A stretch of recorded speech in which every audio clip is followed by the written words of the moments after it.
Dando continuidade à nossa disciplina, entramos então agora em gestão do escopo. Essa disciplina é gestão de projetos, ARC 03129, ministradas pelos professores Maurício Moreira e Silva Bernardes e professor Sandro Roberto Fetter. Não sei quanto a vocês, mas isso é extremamente importante para que tenhamos bons gestores de projeto. Bom, primeiro atributo é liderança. A liderança, o que significa?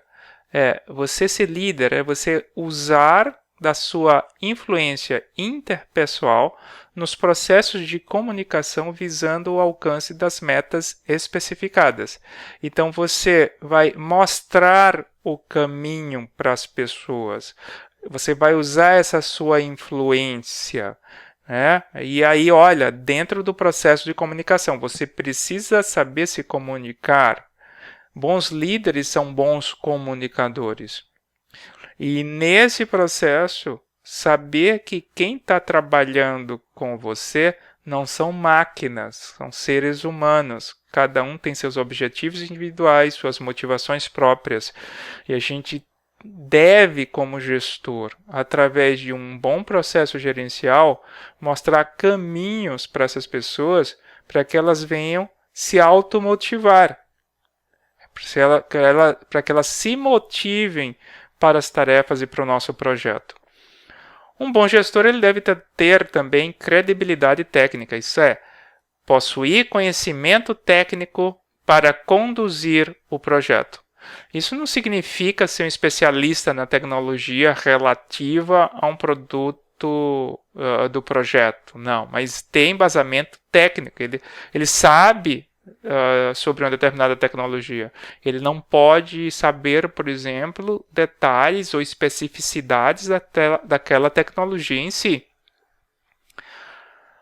O gestor também ele deve ter credibilidade administrativa, quer dizer, um gestor designado por um projeto, ele está ali porque ele tem capacidade de conduzir esse projeto dentro de um prazo e dentro de um custo previsto.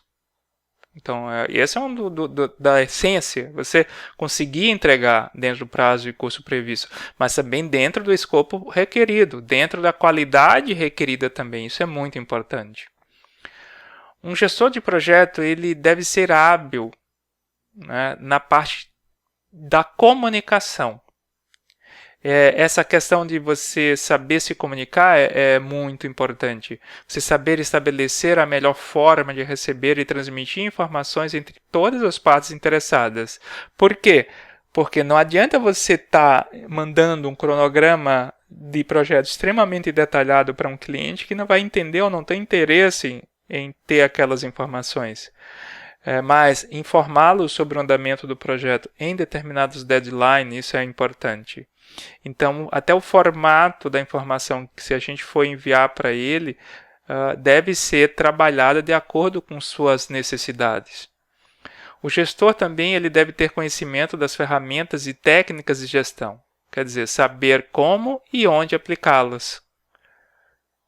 Não basta ter o conhecimento vamos dizer assim, prático ou mesmo empírico de uma determinada... eu gerenciei uma equipe em um projeto aqui no curso de design, mas você aplicou alguma ferramenta de gestão? Não, eu fui coordenando a equipe, quer dizer, é uma gestão orgânica e informal.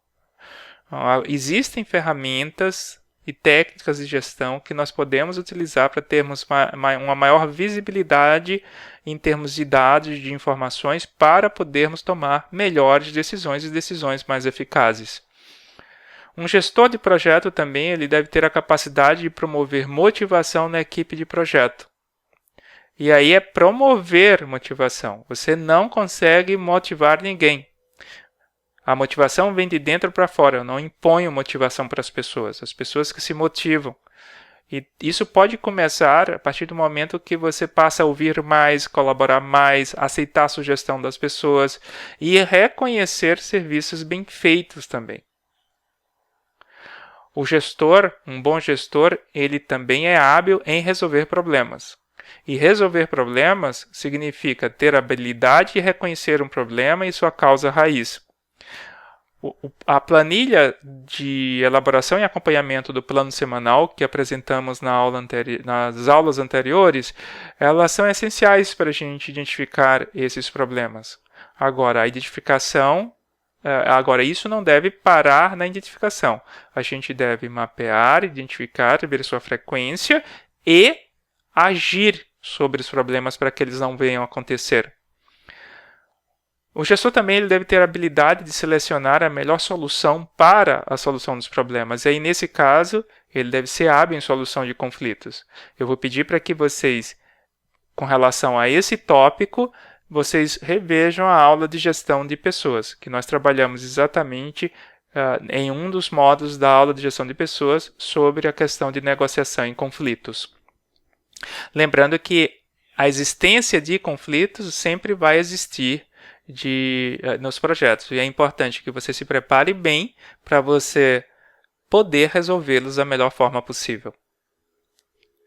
Quais são as responsabilidades que o gestor do projeto tem? Pois bem, se a gente vai definir responsabilidade é o dever de assumir a propriedade pelas decisões que são tomadas ou também na sua falha. Significa assumir a autoria das ações que devem ser praticadas ou não, como também das consequências que daí possam resultar. Então, se a tua equipe atrasou uma entrega, não conseguiu entregar naquela semana, ele não vai ser responsabilizado. Quem vai ser responsabilizado é o gestor, que não soube conduzir, ou teve uma ingerência com relação à equipe. É por isso que a gente está passando dicas, a gente está conversando, para que os gestores consigam, através até de mecanismos ágeis ao longo dos dias de trabalho, fazer que possíveis atrasos ao longo da semana, dentro da semana, consigam ser corrigidos para que a gente tenha o desempenho máximo da equipe. Agora, quando eu digo vão ser responsabilizados, não quer dizer que esse gestor, naquele momento, o professor vai punir o cara dando uma nota baixa para ele, olha, perdeu um ponto. Não é isso que eu estou dizendo. Mas ele assumir essa responsabilidade. Ok, eu falhei, tem alguma coisa na minha equipe ali que eu não soube enxergar. Vamos aprender com isso? Vamos ver como é que eu posso ser melhor no próximo período. O gestor ele também tem a responsabilidade de tomar decisões e praticar ações baseadas no melhor interesse do grupo, sempre pensando no grupo, né? Às vezes pode acontecer de haver um conflito, um grupo se dividir com relação a uma determinada decisão, e aí, nesse caso, o gestor ele tem que ponderar muito bem os dois casos e aí servir como juiz e dizer não, qual é a decisão. A gente não pode ficar adiando, ser inerte, a equipe não pode ser inerte nesse caso. Ele deve cumprir os compromissos estabelecidos. Quais são as minhas responsabilidades como gestor? Eu não quero só me livrar dessa função de gestor. Não, eu tenho uma equipe para gerenciar, eu tenho que apresentar bem os trabalhos que vão ser feitos, eu tenho que me comunicar bem com eles, eu tenho que auxiliá-los em determinado ponto. Então, cumprir esses compromissos, assumir responsabilidade pelos erros. E sempre se manter informado, obedecendo políticas, regras, regulamentos e leis que governam o trabalho dentro da empresa que ele está trabalhando. Se houver qualquer tipo de conduta antiética, reportar diretamente à direção da empresa, ao chefe. Então, isso deve ser conversado com o funcionário, mas o chefe também deve estar ciente, o seu chefe deve estar ciente de que houve uma conduta antiética e procedimentos administrativos, disciplinares deverão ser efetuados. O gestor também é responsável por encaminhar apenas reclamações de quebra de ética quando comprovadas. Você não vai conversar com o teu chefe sobre uma quebra de ética de um funcionário só porque ouviu falar, fofoca. Enquanto não houver dados ou provas com relação a isso é fofoca. Então, não vamos perder tempo com isso. Então, dito isso, nesses atributos essenciais do gestor, a gente entra, então, no módulo de gestão de escopo. E o que é o escopo? Escopo é o trabalho a ser realizado no projeto. Em outras palavras, quais as tarefas que o projeto engloba? existe uma máxima que diz: diz-me qual é o escopo do teu TCC, que eu vou dizer se você vai sofrer muito ou pouco. Quer dizer, você vai trabalhar muito ou pouco. Alguns talvez estejam lembrados ou já entraram em contato com o termo to-do list. Né? Qual o teu to-do list dessa semana? Qual a tua listinha de coisas para fazer? Então, um escopo nada mais é como se você escrevesse um to-do list para o teu projeto inteiro. O que eu tenho que fazer todo ele? Item por item, tarefa por tarefa. Então, eu tenho que destrinchar tudo isso. E o gerenciamento do escopo é o processo que vai te garantir que esse projeto inclua todo esse trabalho requerido para completar o projeto com sucesso. Quais são as atividades que compõem a gestão de escopo? Vejam, todas elas estão iniciando com o verbo. Primeiro, preparar WBS, o Work Breakdown Structure, ou estrutura de divisão do trabalho. É um diagrama que a gente vai preparar para, vamos dizer assim, é bem visual, o nome já está dizendo, diagrama, que eu vou conseguir enxergar quais são essas atividades de uma forma gráfica, né, e até estruturada, através de tópicos, para eu poder me organizar melhor. Elaborado esse cronograma, eu vou ter que controlar esse escopo, garantir que aquilo que foi colocado no escopo ele seja cumprido. E às vezes esse escopo pode ser alterado ao longo do projeto também. E aí eu vou alterar o escopo de acordo com a necessidade. Nesse ponto é necessário que a gente faça uma distinção. O que é escopo de projeto e o que é escopo do produto. O escopo do projeto é o trabalho que deve ser realizado para entregar um produto, serviço ou resultado com as características e funções especificadas. Então, por exemplo, fazer análises similares. Isso é um trabalho do projeto que você vai fazer. Ou identificar peças gráficas, ou construir peças gráficas, ou escrever manual de um jogo de tabuleiro. E isso faz parte do projeto. Então, faz parte do escopo do projeto. Agora, temos também o escopo do produto. O escopo do produto é um conjunto de características e funções que descrevem um produto. Então, por exemplo, a cor de uma peça azul. Essa é uma característica desse produto azul. Então, o escopo do produto está dizendo que ele vai ter uma cor azul. Então, só para exemplificar, vamos escolher certo, escopo do projeto ou escopo do produto. Cor branca. Escopo do produto. Identificar restrições. Escopo do projeto. Renderizar componentes gráficos. Escopo do projeto. A não ser que você estivesse desenvolvendo com um software onde uma das funções é renderizar os componentes gráficos. Então, ele tem esse módulo de renderização que você está construindo. Aí seria o escopo do produto. Mas se não é isso, se você vai utilizar um Adobe para uma renderização, então é o escopo do projeto. Macio ao toque, escopo do produto. Então, o produto tem que ser macio ao toque. Tem que ter uma resistividade de 3 ohms, escopo do produto. Acelerar de 0 a 100 km em 4.2 segundos. Escopo do produto. Soldagem dos componentes eletroassistidos. O melhor aqui ficaria soldar os componentes. Sempre, olha, já uma dica. Se começar por verbo ali, já leva isso para o escopo do projeto. Né? Mas você tem que analisar o caso da renderização que eu falei agora há pouco. Mas é uma soldagem dos componentes eletroassistidos que fazem parte dessa peça mecânica ou peça eletrônica e vai fazer parte do teu escopo do projeto. Tá? Então, soldagem dos componentes eletroassistidos, escopo do projeto. Digitalizar a imagem, você vai digitalizar uma imagem, o escopo do projeto, a não ser, da mesma forma que renderizar componentes gráficos, você esteja desenvolvendo um sistema computacional, onde um dos seus módulos é a digitalização, ele permite que você digitalize a imagem. Mas se não é esse caso, ele entra como escopo do projeto. Então, em gestão do escopo e em gestão de projetos, muitas vezes as pessoas vão te perguntar, pessoas experientes em gestão de projetos, qual a tua principal entrega? Qual é a tua principal? Ou deliverables? Né? Qual a tua principal entrega? Isso significa qualquer produto ou resultado ou qualquer produto, resultado ou capacidade para realizar um serviço exclusivo e verificável que deve ser produzido para encerrar um processo, uma fase ou um projeto. Então, é uma prova de uma atividade concluída.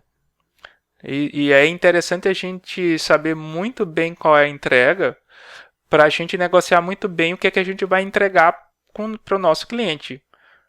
Quer dizer, o que ele está pretendendo? Ele quer um protótipo de alta fidelidade ou ele só quer o conceito? Isso precisa estar muito claro. Olha, o que eu vou entregar é isso.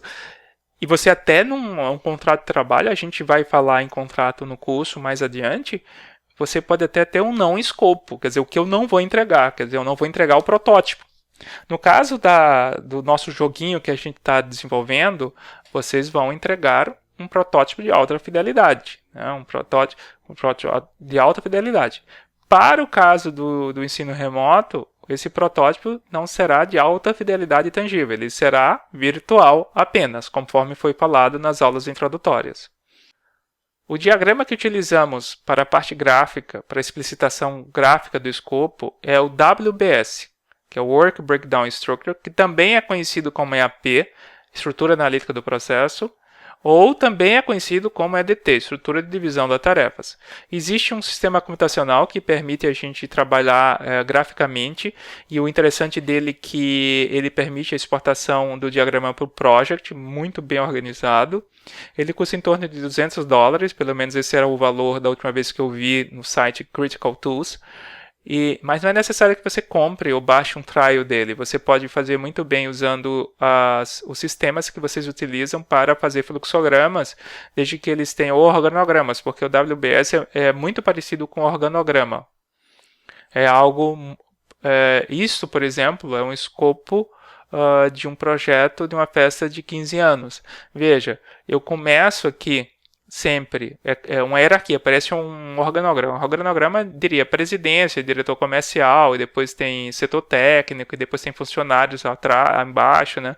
Aqui não, aqui a gente tem uma hierarquia em termos de atividades. Veja, o meu projeto é a festa de 15 anos, tem macro atividades, que é uma grande atividade que eu tenho que lembrar sempre, a gestão de projetos, que eu vou ter que organizar também, claro, isso vai ter um custo, imagina toda essa perna aqui. Toda a parte gerencial tem um custo e às vezes as pessoas que vão fazer orçamento inexperientes não estimam o valor do custo da gestão e acabam pagando para trabalhar. Eu conheço alguns designers que esquecem dessa parte no esquema orçamentário deles. Quanto é que custa a parte da gestão em si? Quanto é que vai custar a minha gestão de escopo, de tempo, de custos? Porque isso vai demandar tempo para que eu entregue todo o projeto no tempo. Esse projeto foi dividido em gestão do projeto, preparação do evento, a festa em si e a finalização do evento. E cada uma delas é dividido em atividades menores. Veja, a preparação do evento tem a reunião para a seleção do tema, data e local, a elaboração da lista de convidados, a definição do limite de orçamento e assim respectivamente. Então, quando a gente observa algo desse tipo, a gente tem uma ideia exatamente do quanto de trabalho esse projeto de festa de 15 anos ele vai nos dar. Existe um dicionário que a gente pode utilizar ou não em algumas pastas de gestão do nosso acervo. Você vai observar que tem algumas equipes que utilizam esse diagrama de forma mais simplificada, não muito detalhada, e aí em seguida eles acabam utilizando um dicionário, EAP, no caso, onde ele pega cada um desses tópicos e ele vai especificando o que é aquela tarefa. Por exemplo, lista de convidados. Se você der uma olhada aqui, ó, lista de convidados, que é algo que deve estar. A gente chegou à lista de convidados, olha aí, o item lista de convidados.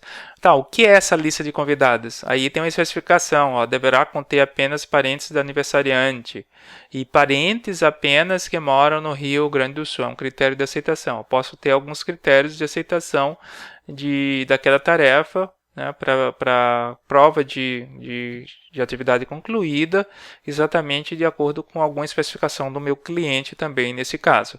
Mas esse dicionário da EAP não é necessário que a equipe venha executá-lo. Como é que você começa a elaborar esse escopo do projeto? Primeiro você começa com o nome do projeto, obviamente. Então, o desenvolvimento de um jogo de mesa é o nível 0. E no segundo nível, você começa então colocando uma gestão do projeto, que isso é importante. E depois as entregas, entrega 1, entrega 2, depois pode ter subprojetos também. E, finalmente, a última etapa seria uma etapa de fechamento. Essas entregas, a diferença aqui de uma entrega em subprojeto é que o subprojeto é algo que você vem a terceirizar para uma outra empresa. Por isso que a gente acaba colocando como subprojeto nesse caso. E as entregas é coisas que realmente a tua equipe vai desenvolver. Essas entregas 1 e entrega 2 podem ser grandes etapas de um modelo ou de um processo de design que você já utiliza.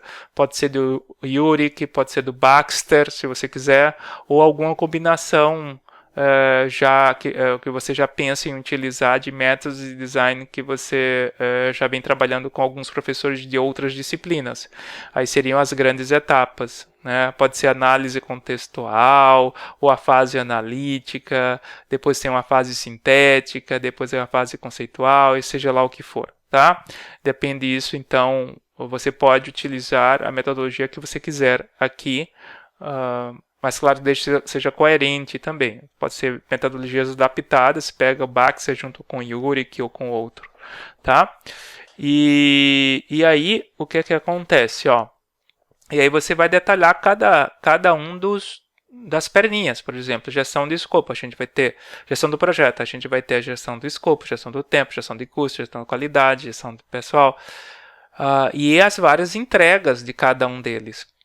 É claro que quando a gente observa isso, começa a dar um frio na espinha, assim, principalmente se você nunca desenvolveu um jogo de mesa.